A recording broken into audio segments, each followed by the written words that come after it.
अब यूपीएससी ने हमसे पूछा था, ये वही है, हमसे पूछा था 2021 में, water can dissolve more substance than other liquid because dipolar in nature. भाई इसने बोला था कि पानी सबसे ज़्यादा सब्सटेंस डिजोल्व कर सकता है अदर लिक्विड से, क्योंकि उसकी खुद की डेंसिटी बहुत कम होती है। गुड कंडक्टर ऑफ हीट, इसे हटा दो। High value of specific heat, इसे भी हटा दो। It is the oxide of hydrogen, ये हटा दो। डीपोलर इन नेचर, डीपोलर मतलब देख लेते हैं भाई क्या होता है। इसका आंसर मेरे ख्याल से डी है, ए आंसर है भाई।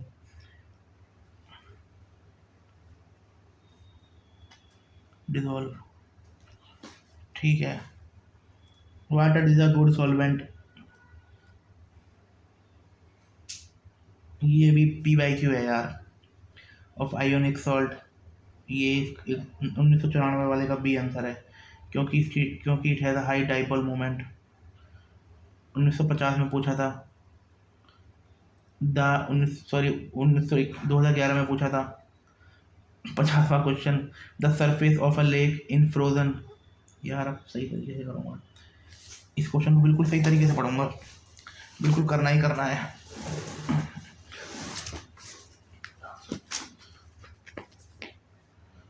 The surface of a lake is a frozen, ठीक है, in severe winter, but water at bottom steel liquid. Ice is a bad conductor of heat. चलो ठीक से देखते हैं। Density of water is maximum 4 degree.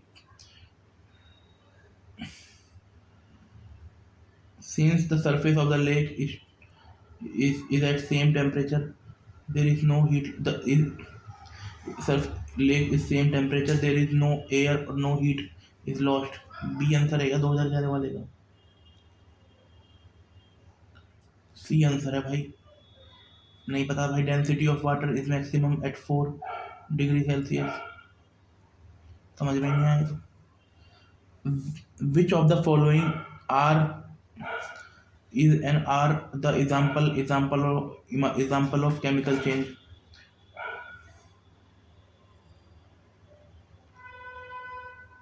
सोकरिंग of, second हटा दो।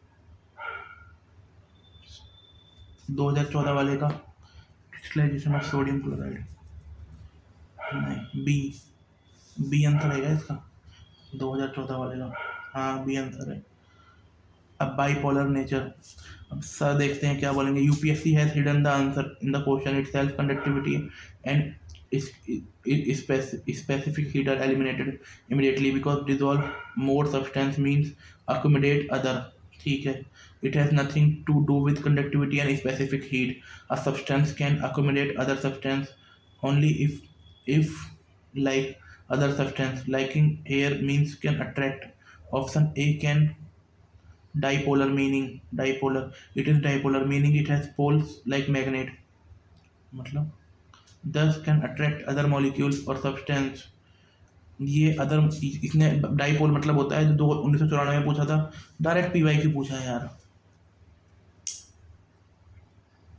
1994 में पूछा था कि ना, 1994 में पूछा था कि सॉल्वेंट वाला। अभी देखते हैं ये, it has dipolar meaning, it is dipolar meaning it has pole like a magnet and thus can attract other molecule or substance. If it can attract, it can accumulate, thus it can dissolve.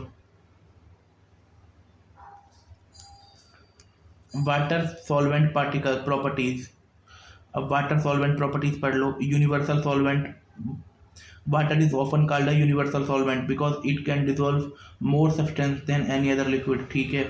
Dipolar nature, water क्या है, universal solvent है भाई, ये देख ले तू। Water क्या है, यूनिवर्सल सॉल्वेंट है, क्योंकि जितना ये डिजोल्व कर सकता है मोर सब्सटेंस को, दुनिया में कोई भी लिक्विड नहीं कर सकता।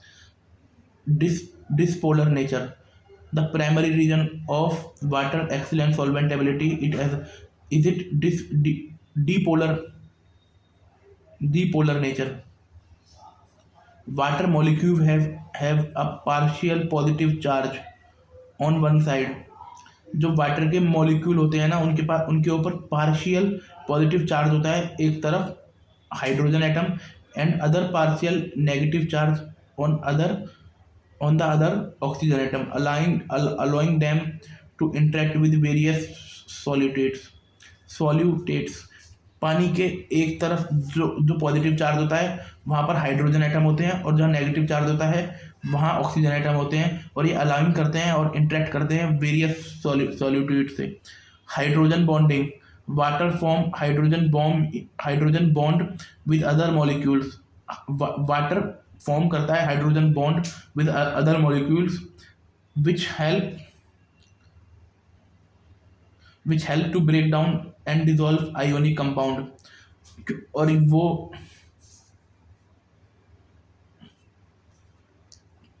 वो हेल्प करता है डिसॉल्व करने के लिए आयोनिक कंपाउंड और and other polar substance. Important in biology, water ability to dissolve a wide range of substance is crucial for biological process. ठीक है, such as the nutrient transport, waste removal and chemical reaction within cell. Water ability to dissolve wide range of substance.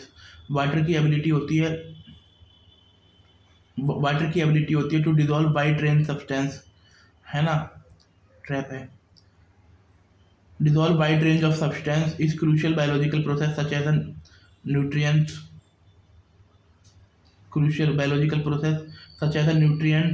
Transport, waste removal and chemical reaction within cell. ठीक है. Environmental impact, water solvent properties enable it to carry dissolved mineral and nutrients through ecosystem supporting plant and animal. Surface tension and capillary action is in liquid. Surface tension arise cohesive force between liquid molecules at the surface. भाई ये समझ में नहीं आ रहा, ये मुझे 4 उससे पढ़ने पड़ेंगे. Surface tension and capillary action in liquid. Surface tension arises due to cohesive force between liquid molecule at surface. Surface tension और capillary action liquid properties हैं. Surface tension and capillary action liquid properties हैं. Surface tension तब होता है जब liquid के molecule आपस में कोहर्स करते हैं, जिससे सरफेस पर एक फिल्म बन जाती है. कैपिलरी एक्शन तब होता है जब कोहेसिव एंड एडेसिव फोर्स मिलकर लिक्विड के नैरो स्पेस के ऊपर की तरफ खींचते हैं.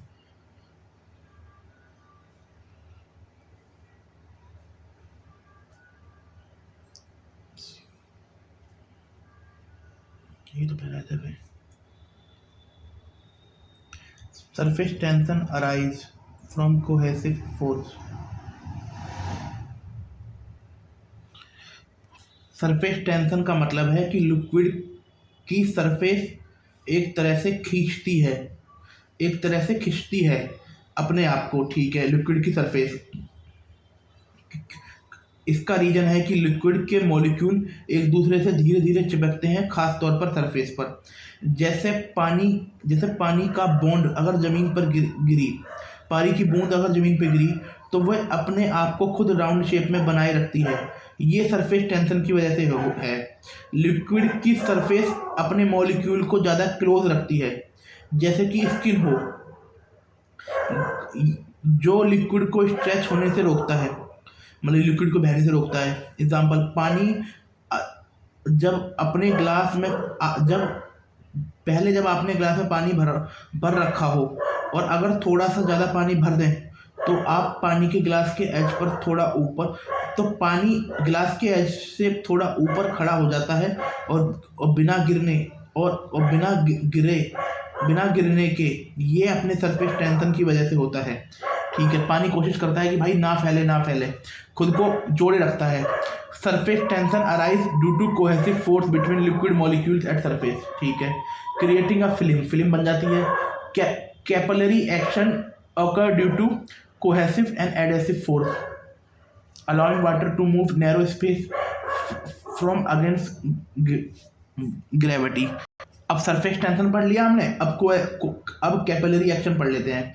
कैपिलरी एक्शन एक ऐसा प्रोसेस है जिसमें लिक्विड अपने आप एक नैरो ट्यूब में, लिक्विड अपने आप एक नैरो ट्यूब या किसी पतले रास्ते या किसी पतले रास्ते में ऊपर की तरफ चढ़ जाता है।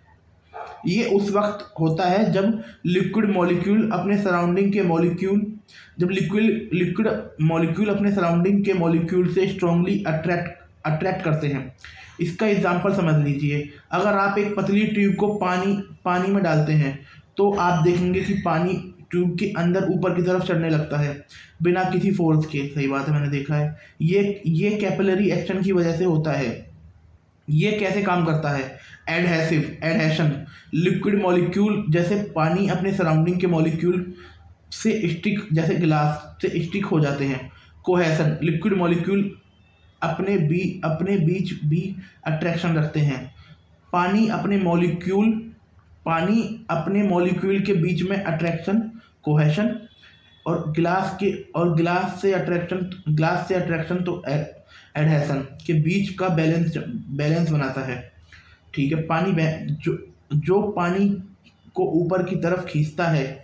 ये प्रोसेस तब तक चलती रहती है जब तक कि लिक्विड का वेट उस फोर्स को ये प्रोसेस तब तक चलती रहती है जब तक लिक्विड का वेट उस फोर्स को अपोज नहीं करता।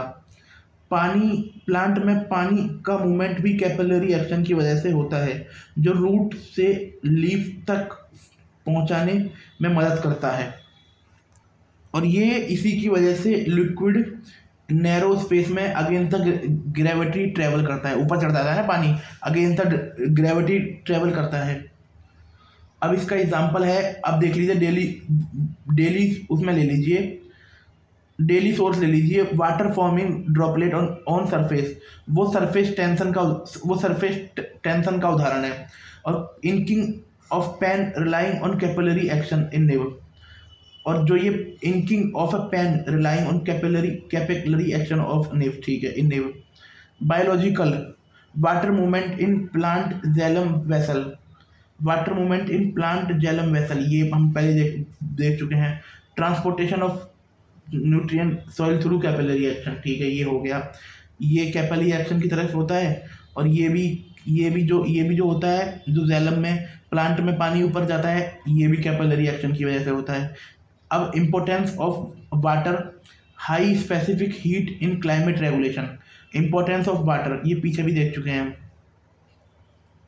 पानी की जरूरत, high specific heat in climate regulation. Water has high specific heat capacity, meaning it can absorb और release large amount of heat. मतलब ये एब्जॉर्ब और रिलीज कर सकता है large amount of heat with minimal temperature. ये मिनिमल टेम्परेचर की मदद से लार्ज अमाउंट ऑफ हीट को एब्जॉर्ब कर लेता है और रिलीज कर लेता है, क्योंकि इसकी खुद की डेंसिटी बहुत कम होती है और इसका बाइपोलर नेचर का होता है ना। अब एप्लीकेशन देख लीजिए, stabilise coastal climate by buffering temperature fluctuation, regulate overall earth temperature. अब इसमें बोल रखा है ना कि importance of water, high specific heat in climate regulation. Water को हाई स्पेसिफिक हीट कैपेसिटी का मतलब है कि पानी को अपने टेम्परेचर को बदलने के लिए बहुत ज़्यादा हीट की एनर्जी की ज़रूरत नहीं, बहुत ज़्यादा हीट एनर्जी की ज़रूरत होती है। इसका मतलब कि पानी हीट को एब्जॉर्ब करता है, रिलीज करता है, उसका टेम्परेचर ज़्यादा चेंज नहीं होता।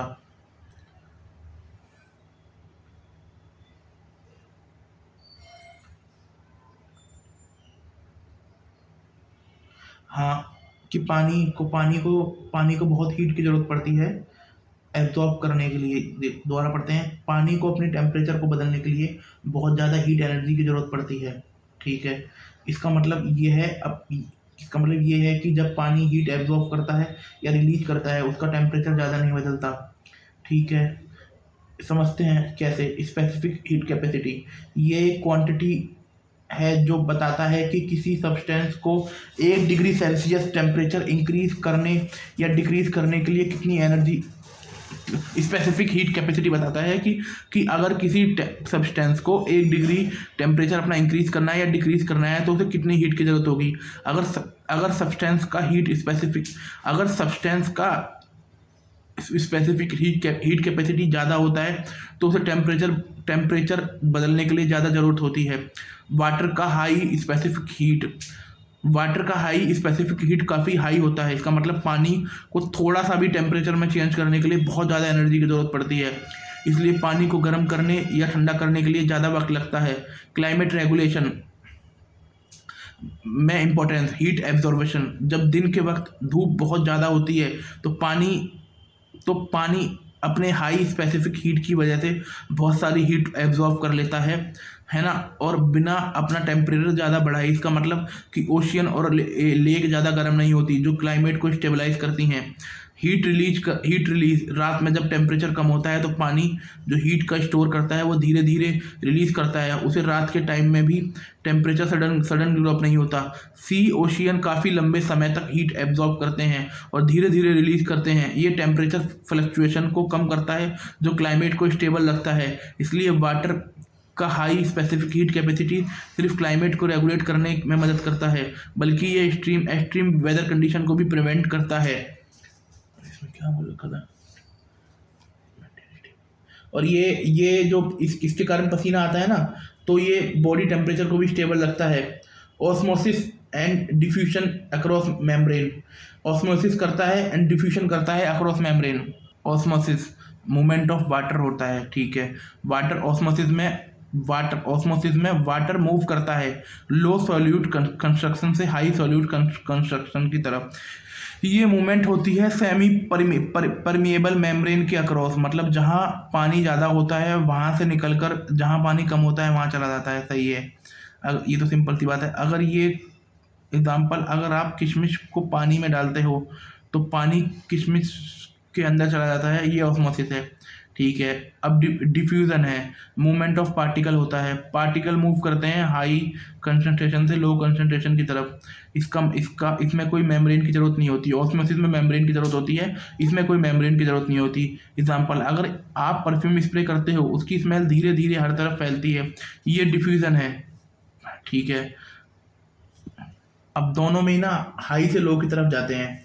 अब डेली लाइफ में इनका वो देख लीजिए, ऑस्मोसिस में पानी जाता है, डिफ्यूजन में पार्टिकल जाते हैं, है ना। और ऑस्मोसिस में सेमी परमिएबल मेम्ब्रेन की जरूरत पड़ती है, डिफ्यूजन में नहीं पड़ती। अब डेली लाइफ में इनका एप्लीकेशन देख लीजिए, preservation of food by adding salt.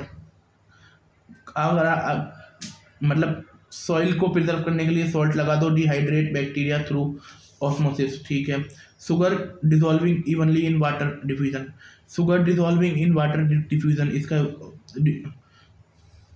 Sugar water में इवनली डिजॉल्व होना डिफ्यूजन का एग्जांपल है, क्योंकि शुगर के पार्टिकल हाई कंसंट्रेशन से लो कंसंट्रेशन की तरफ मूव करते हैं। ये प्रोसेस बिना किसी एक्सटर्नल फोर्स, मतलब हाई, क्योंकि शुगर के पार्टिकल बहुत ज़्यादा चिपके हुए होते हैं और पानी में बहुत कम पार्टिकल होते हैं तो वो फैल जाते हैं, ये उसका एग्जाम्पल है।